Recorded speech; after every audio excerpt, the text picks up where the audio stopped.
Welcome back. I am theundj, and this is Confessing Lies or Telling Stories. We're back with more videos, more concepts, more things that can pretty much scare you if you let it. You ready? Let's get started. Artificial intelligence is moving so quickly that a startup is using people's eyes to prove that they are in fact humans. ABC 7 Eyewitness News reporter Luz Pena explains how the technology is being used by millions. Forget about using an ID. Proving that you are in fact human may come down to your iris. I like it, can't fake it. This is the Orb, a biometric camera created by Tools for Humanity, a company co-founded by OpenAI CEO Sam Altman. Their goal to create a verified ID of humans. The Orb takes our photo and uses sensors to prove that we are three-dimensional human beings. So here's how it works. You first have to download the World ID app, and after that you have to get yourself in front of an orb where it takes a photo of your face and your iris. After that, it encrypts that photo into a code that is sent back to the app. And then it verifies that you're in fact human. Right now, over 18 million people are using it. Apps like Zoom and DocuSign are embracing it. Even artists are beginning to use it as a way to make sure humans are buying tickets to their concerts instead of bots. Even today, by many estimations, half of all activity on the internet is bot-driven. Chief Business Officer at Tools for Humanity said the Orb doesn't store any of this data. Is there any way that this could also be hacked? The database is not really a database because it uses a technology where it's sharded. So you can't just go into a database. These different shards are managed and maintained by universities around the world. And unlike many other things we use, there is no database that says this is your name, your address, and that all remains private. UC Law Assistant Professor Zach Henderson is impressed by the technology, but has some reservations. When it comes to your biometric data, you get one copy of your irises. It's not very easy to change those, obviously. So if somehow your personal biometric data, like your DNA, like your irises, gets in someone else's hands, that's it. Depending who you ask, your eyes may be the key that unlocks the future. Throughout my lifetime, I've needed an ID to prove who I am. It's always about proving who you are, how old you are, things like that. AI has just got here. It hasn't even been a hot minute, and we already have the need to prove what we are. Now we have to prove whether or not we're human. Not who we are, not if we're of legal age. This should be a warning sign. This should be a red flag, but it's not. Everybody's doing the AI race, and they're going to keep on heading into the sun until it melts the wax on the wings. You know, old thing. Go check it out. Icarus.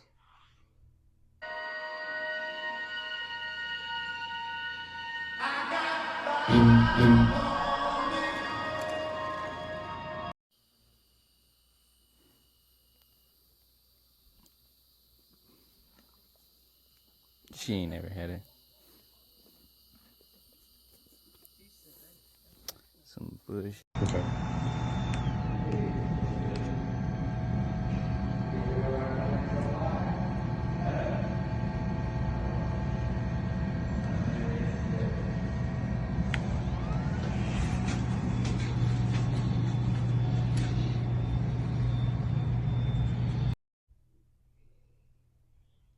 Just a few things to make your skin crawl.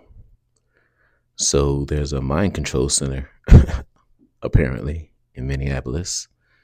The horse, whatever we can't see or smell on the food, clearly it can. Doesn't even want it. And this last one, this little invention, I'm pretty sure that won't do any damage in the wrong hands. You know, something that can spy through walls and see things. And I looked through the comments. They said, oh, well, it can't see what's behind those things. It really can't see into the room. But that's because we're just getting started. How long before it can? The government took seeds out of grapes, bananas, oranges, watermelons, and cucumbers, and nobody is talking about it. Let's just pretend to ignore the real reason they're doing this. Because when fruits lose their seeds, they can no longer reproduce naturally. Most seedless fruits today are cloned hybrids designed for convenience, shelf life, and mass production. But here's what's interesting. Seeds naturally contain compounds, minerals, and nutrients that many people used to eat regularly without even thinking about it. Seedless fruits slowly took over grocery stores because they were easier to sell to consumers. Today, most people have never even tasted seeded grapes or watermelons anymore. The next time you're at the grocery store, actually look around and ask yourself, when was the last time you saw fruit the way nature originally made it? You know how it is. You lock down the supply, then control the distribution. No seeds, you can't grow anything. So of course they did this. They give you the clone versions with no seeds, no ability to reproduce, and they keep the real ones for themselves. That way they can control the market. I stopped eating fruit a long time ago. As a child, yeah. But as I got older, I just kind of went away from it. And I understand there's nutrition things involved, but there's ways around that. You don't have to go through fruit. And it's not even really fruit anymore. Let's be real. Well, the world is one step closer to creating designer babies with a world-first experiment altering the genes of embryos. Scientists at Columbia University have used a method called base editing, which chemically alters one letter in the DNA sequence. They were able to successfully edit 2 genes in a human embryo, removing mutations that, if developed, would have put a human at risk of heart disease. While previously clinics have offered to screen for certain genetic traits, this marks the first known instance of using base editing to alter an embryo once it's been created. These embryos have not been implanted to lead to a pregnancy, but researchers say it is now possible to produce a child from genetically altered embryos.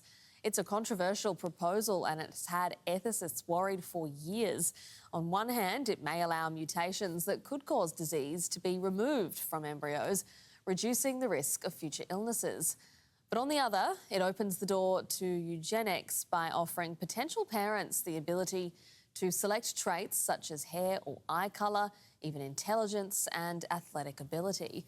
These edits are not always perfect, and even when they do work, they may lead to unforeseen medical complications further down the line. Amazing medical breakthrough? Or another dangerous path leading to another Pandora's box? You tell me, but we're one step closer to creating life on the God level. We're playing God. I just really hope that they've perfected this. If it's going to improve the quality of life for people, great. But how many times are they actually doing the thing that they claim they're doing? When they claim they're helping us, how many times are they actually helping? Let's see how it goes.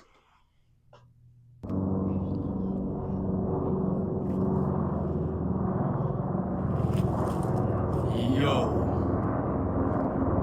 that is a freaking orb. That's an orb being chased by a helicopter. What the hell? That is a straight up orb, dude. Being followed by a freaking helicopter.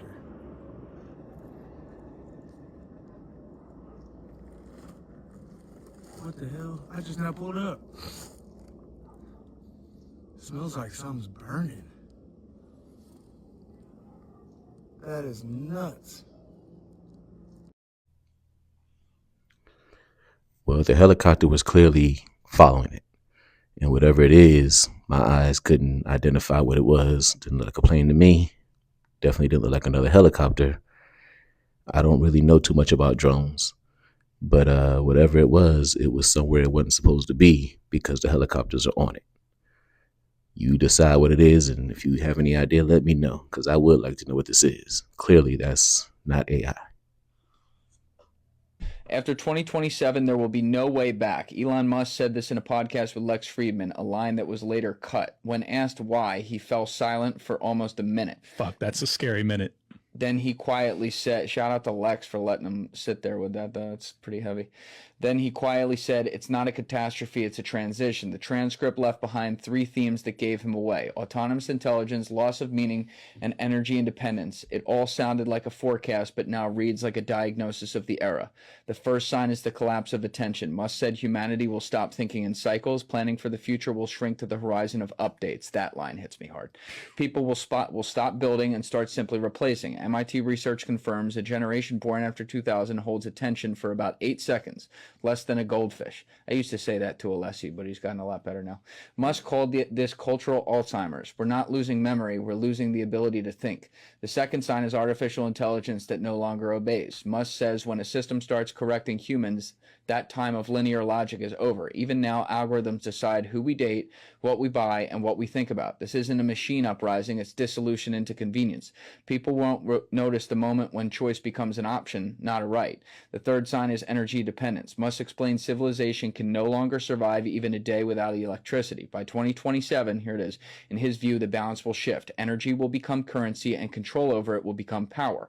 From that moment on, everything non-autonomous will disappear. This isn't an apocalypse, it's a change of biological form. At the end, he said a line that didn't make it on air. Technology is stronger than us, but not smarter. As long as we have meaning, we are alive. Lose it, and we become code. Then, after a pause, he added, we must learn to be human before systems learn to be gods. Say what you want about Musk. He's a weirdo.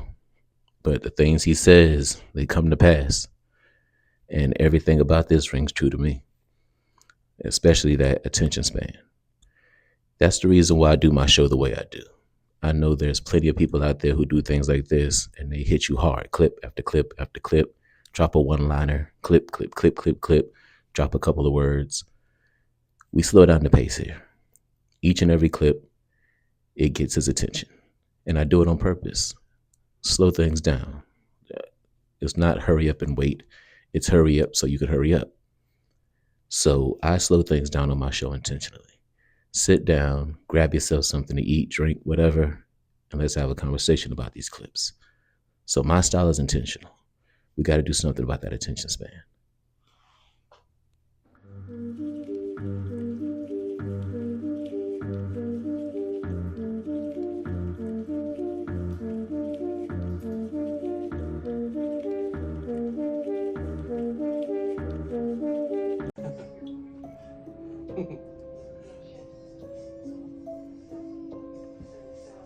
So then I step out, watch, look. Right there, boom. They came out of nowhere. They disappeared. Look. So like, there was like nothing on the floor right now? Well, we got some weird things going on here. You know, the car just imploding on itself for whatever reason. Nothing in sight. That's weird, don't like it. And then the glasses just appear out of nowhere in the second clip. And a lot of people say when they open up these portals and they put things in it, they just appear somewhere. They just disappear. Like when somebody loses something out of nowhere, it appears somewhere. And that's how they're trying to explain this. Either way, it's weird. If I didn't have it before, it better not be there now. And if I had it before, there's no need for it to disappear out of nowhere. All right? Let's just keep everything where they're supposed to be at so I can keep my sanity. If you didn't see this video, man, watch this video, man. This is the exact reason why Hollywood came for streamers and came for Kai Cenat. Part of why Hollywood's been in decline is because of them. Him, the podcast, they're stealing I didn't know, it was news to me. They're stealing all the fucking attention and time in the day from the movie business. The movie business, they hate him. The stream is getting the best of me. Get some rest, you serious, man? You starting to look fucked up, man. Your fucking eyes and shit. Your skin look dead. All right, you gotta let it go, man. It's the last one. You're not doing this 30-day shit no more. Business of Twitch and etc. is over $1 billion in ad revenue now. That money used to all just be at the studio and growing. So the studios are like, what the fuck, man? Pause. Yeah. Hold on. So you telling me that they're what? Explain it to me. He walks around his house all day and just he has a camera. What type of production are they spending? $20 million? It's a cell phone. I think it's an iPhone, to be honest with you. And they got it on the little thing. What do they call it? Melissa, what is it called? Are you talking about the selfie stick? Melissa. The selfie stick? Well, what do they go for? $3 million? $5 million? $20, I think, if I'm not mistaken. A selfie stick and an iPhone, and they're walking around. Oh, it's the reason why these influencers are on the menu. They are in high demand, and the elites are coming for them. Why? Because they hold the attention. Just like he said, they're stealing all the attention. He didn't say they're stealing all the money. He said they're stealing all of the attention. And he meant it just like that. They're not worried about losing money. They got plenty of that. And they have plenty of ways to make that. They're worried about the fact that nobody's paying attention to Hollywood anymore. Nobody cares about their new blockbuster movies. They care about these influencers next day. Hollywood is scared. Middle of Iowa. This is happening. There's literally no sound outside. I feel like you can hear the crickets.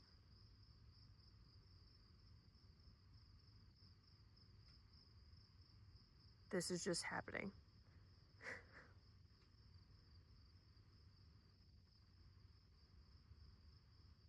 What the hell is this?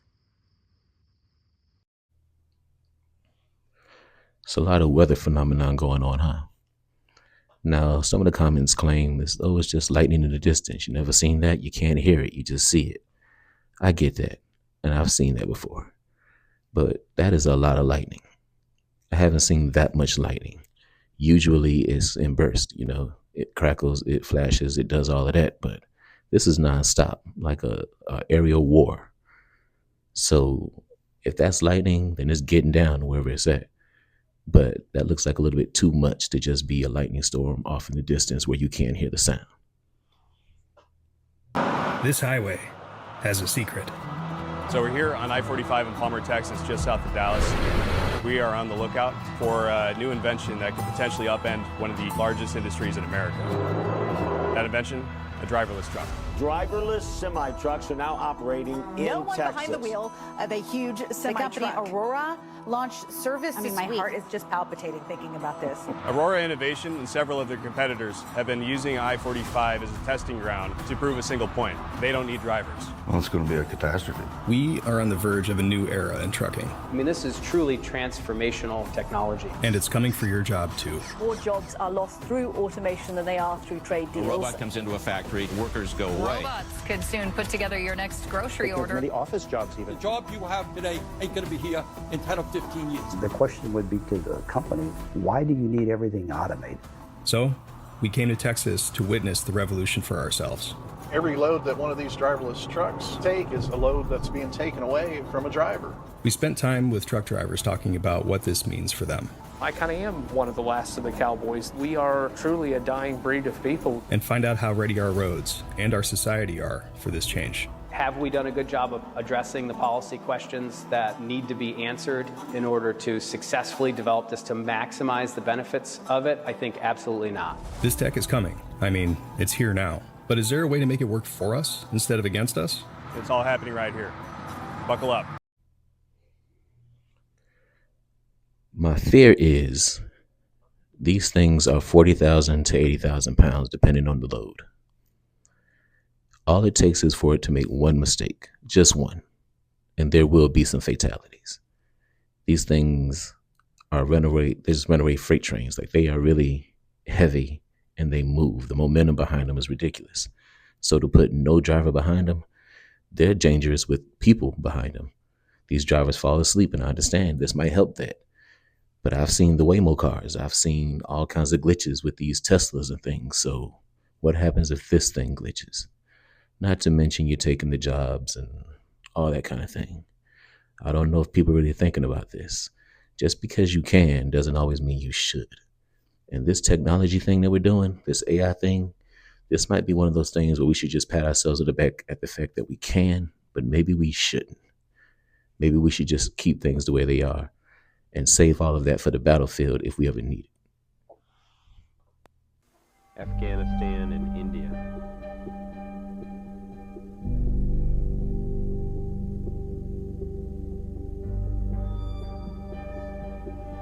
Discovery also moving into Sunrise.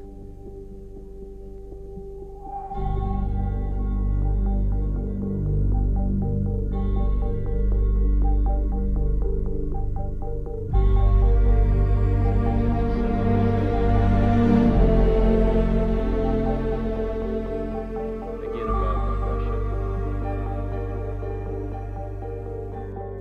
Afghanistan and India. Discovery also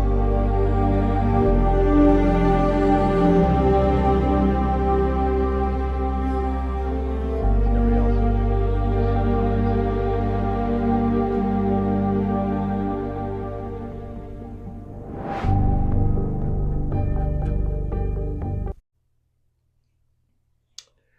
So the scientific explanation for this is supposed to be atmospheric bubbles. What is that? I don't know. You probably don't either, huh? But you look at this whole thing, and I don't care what you believe in, what guides your life. You look at this picture, what does that look like? Regardless of what you believe in, what does that look like? Balls of energy leaving the earth.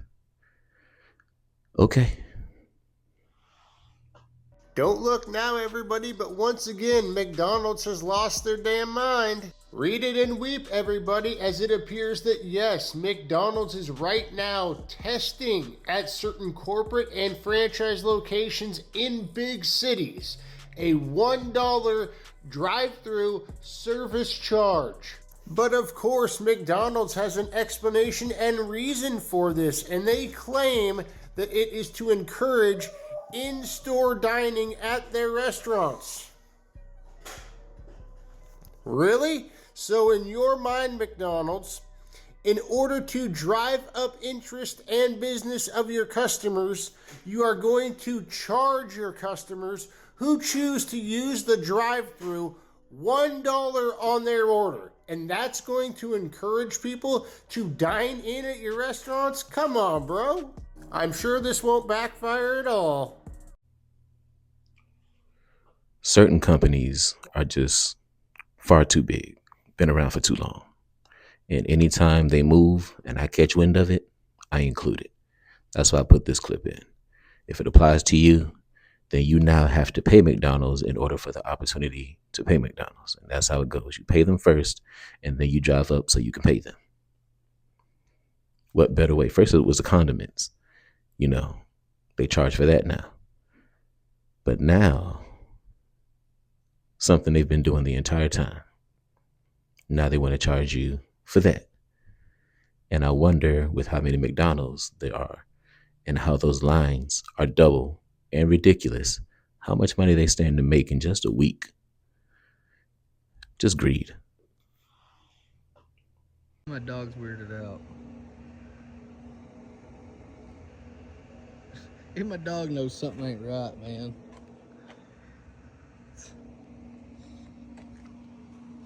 You okay?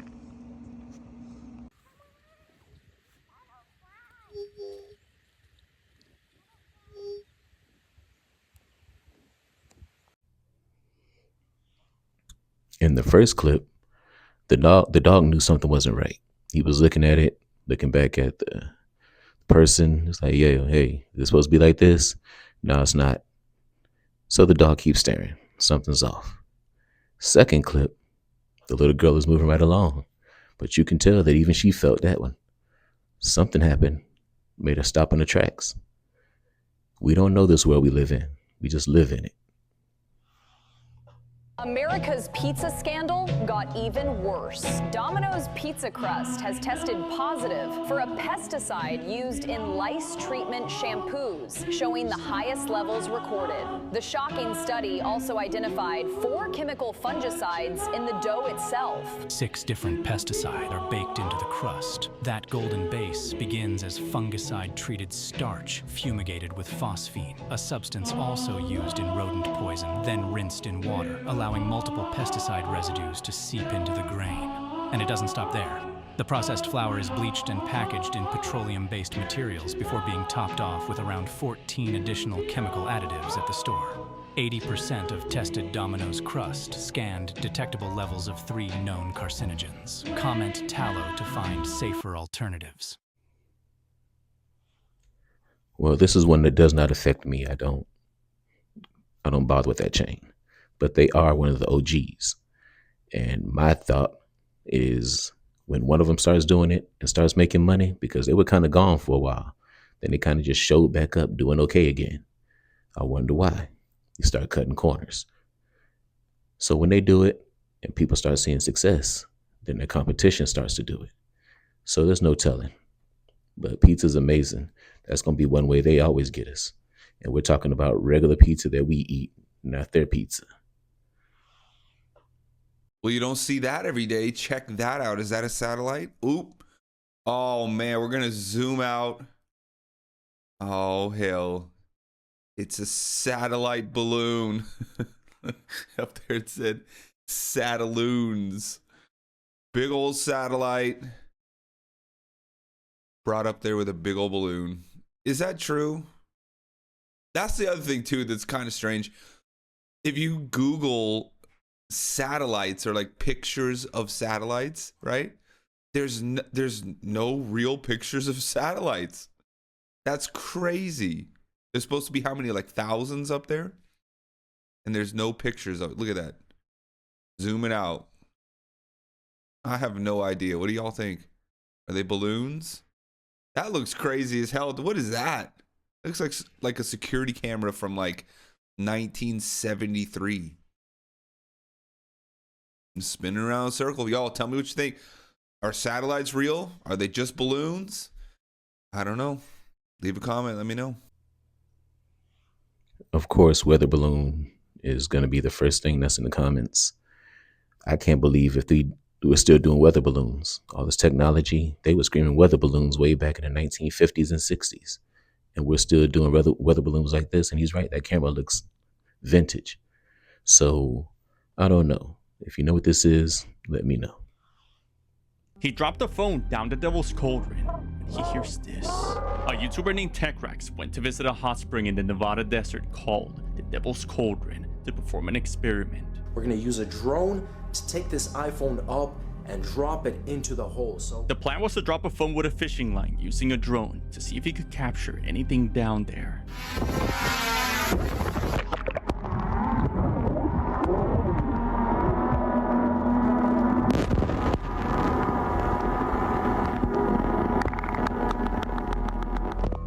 At first, nothing's out of the ordinary, but once he readjusts it and drops it deeper, he makes a horrific discovery. So again, it's fully working. It is on.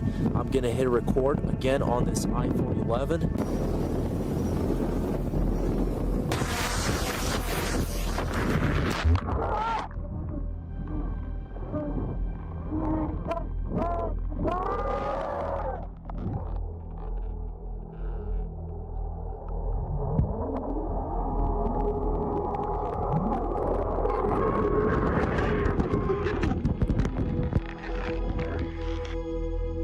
We can hear what sounds like screaming coming from the Devil's Cauldron, something that wasn't picked up on the first drop. I noticed after listening to the audio of the last drop test that went into the water, the audio sounded pretty eerie, and I wanted to include kind of the unaltered version here.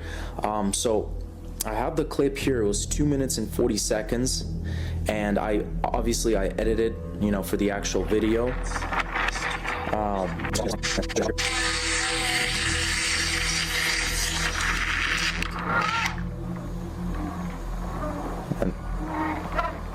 And then right there, you could hear it definitely sounds like some yelling. It's really weird, guys. I don't know what to think of it.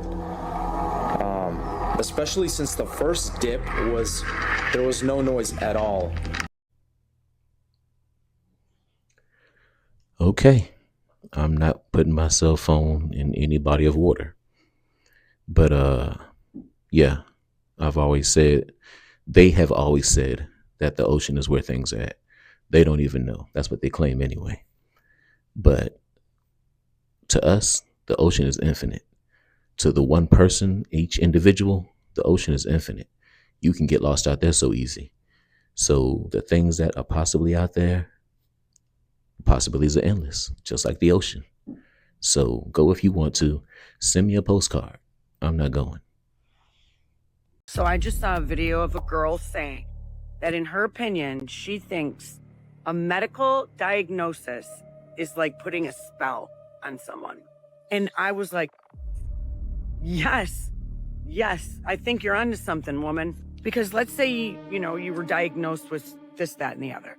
And then you're going and telling people, everybody you talk to, you know, what's going on with you. And then you say the diagnosis. Or diagnosis. So it's like you're speaking it into existence. So I started reading the comments, and there was a woman that was like, yeah, I used to see a fertility doctor and we couldn't get pregnant. She goes, I finally just stopped going to the fertility doctor, stopped worrying about it, and she got pregnant. It's like when you see those people give advice, which I totally believe in this advice, where you need to stop saying I am and then something negative. I firmly believe that the power of suggestion mixed with the lab coat syndrome is more than enough to make you sick. You got to be careful, especially who you're listening to. I told you can have thoughts about anything you want, but you have to be careful what you think. And if a medical doctor tells you you're sick, you're going to believe it, which means your brain is going to send that signal and your body's going to respond. Be careful when they say get second opinions. If you're going to go that route and, you know, attend these hospitals, get your second and third opinions, because you never know. All it takes is for one person to say the right thing at the wrong time, and your life is different from then on. Oh my. We hit some iceberg. We hit some ice. Oh my God. Oh my God. Whoa. Oh.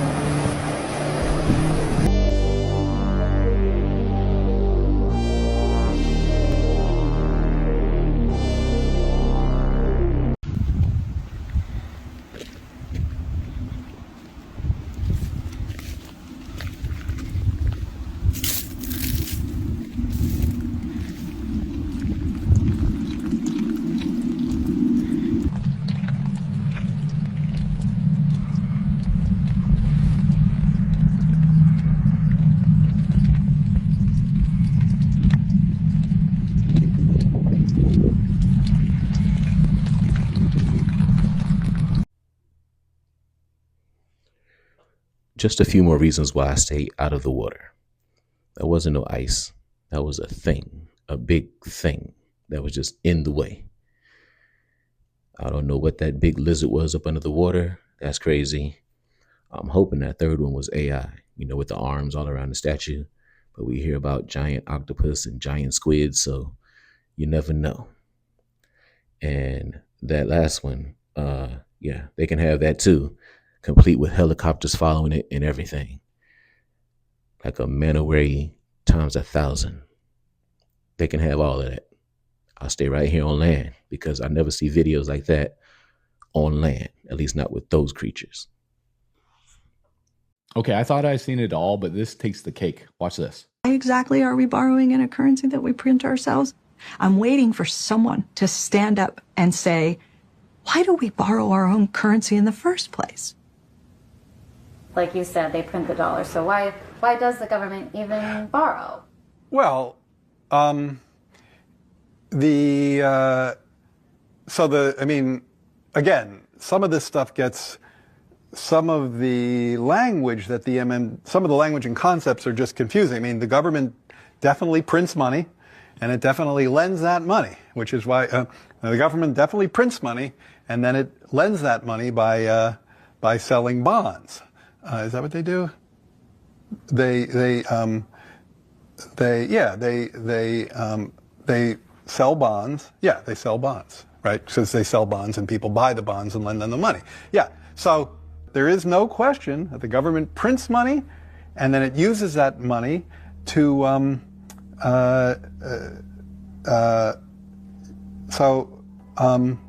Yeah, I guess I can't really talk. I don't get it. I don't know what they're talking about. Like, because it's like the government clearly prints money. It does it all the time, and it clearly borrows. Otherwise, we wouldn't be having this debt and deficit conversation. So I don't think there's anything confusing there. So he cleared everything up for you, right? You got it now? You understand clearly? This is the U.S. economic advisor, supposedly. So, and he just cleared things right on up for me. Now I completely understand the U.S. dollar and what they do with it. And that's what they do. I just watched this video where someone walks past a tree in Australia and bam, there's a giant spider glued to the bark. Everyone online is... Flashes on. Alright, let's take a look. What do you think's in there? I don't know.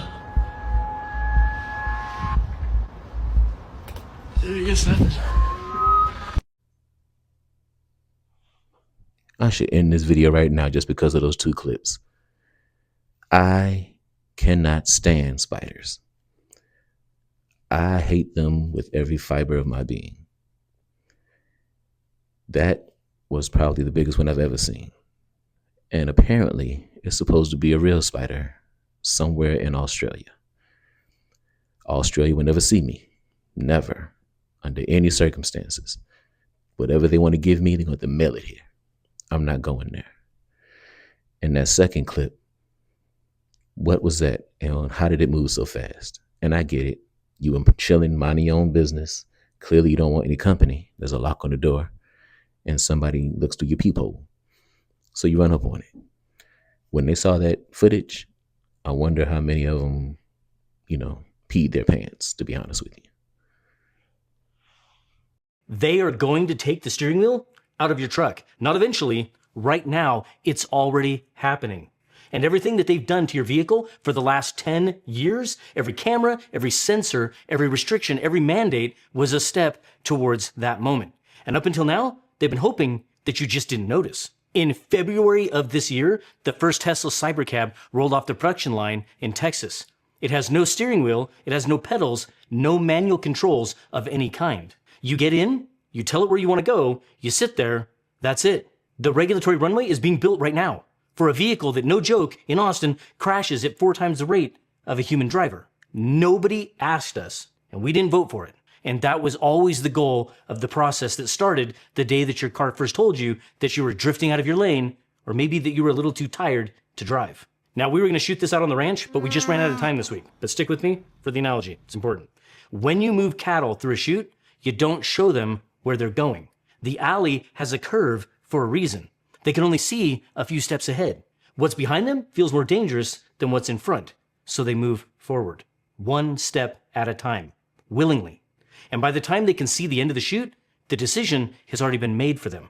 Now let's walk down that chute that they built for you. Step 1, lane departure warning. The car tells you when you've been drifting, and you accepted that. Step 2, automatic emergency braking. The car overrides your decision and stops without your input, and you accepted that too. Step 3, adaptive cruise control. You handed the car your speed. Step 4, hands-free highway driving. You stop steering. Step 5, driver monitoring cameras. The car watches your eyes to decide if you're paying enough attention. Step 6, a federal mandate for passive impairment detection. The law requires the car to decide if you're fit to drive. Step 7, Ford patents biometric surveillance, lip reading, iris scanning, criminal record checks inside the cab of your own truck. Step 8, the kill switch. The car decides whether you even drive at all. Step 9, no steering wheel. Now look at that list. Every single step was sold to you as a safety feature, taking us further and further from analog controls on purpose. And just like cattle in a chute, that decision has already been made for you. Before you touch the ignition, before you've done a single thing wrong, the camera is already watching your face. The sensor is already measuring your heart rate. The system is already running a calculation on whether you're fit to drive. Your agency has been stripped away, and you have to beg some safety software for permission to use the truck that you paid for every time you get in your own truck. In America, you are innocent until proven guilty, except apparently in our own trucks and our own driveways. Because Ford's system doesn't assume that you're sober. It assumes you're drunk or high. And you have to prove otherwise to a camera before you're allowed to drive the vehicle that you own. And before you think this is just a Ford problem, it's not. Ford may have filed the patents, but the mandate, it came from Washington, D.C., buried inside a 2,700-page infrastructure bill back in 2021, signed into law without a single American voting for it. This isn't just coming for Ford trucks. It's coming for every new vehicle on the road. Yep. I encourage everyone. Keep yourself for old days. It's okay to go get the nice new cars. They're cute. But keep yourself for old school. I do. And if you're not on two wheels, learn to get on two wheels. Get that motorcycle, old school. One of my cars, yeah, you could probably turn it off. It's new enough. But everything else is old. You can't just turn my car off. I don't have any Bluetooth. None of that. That's my getaway car. That's my apocalypse car. If they hit that button, I'm ready. Let's run. But you're not going to be able to sit there and just tell me where I can and cannot go. Not with my car. Anyway, we've had a lot of fun. Got another one up on the boards. I appreciate everyone doing what you do. You're on the shorts, to my shorts community, and my long form community. You're in the comments. I really, really appreciate you. Until the next time, I am theundj. This is Confessing Lies or Telling Stories, and I'm out.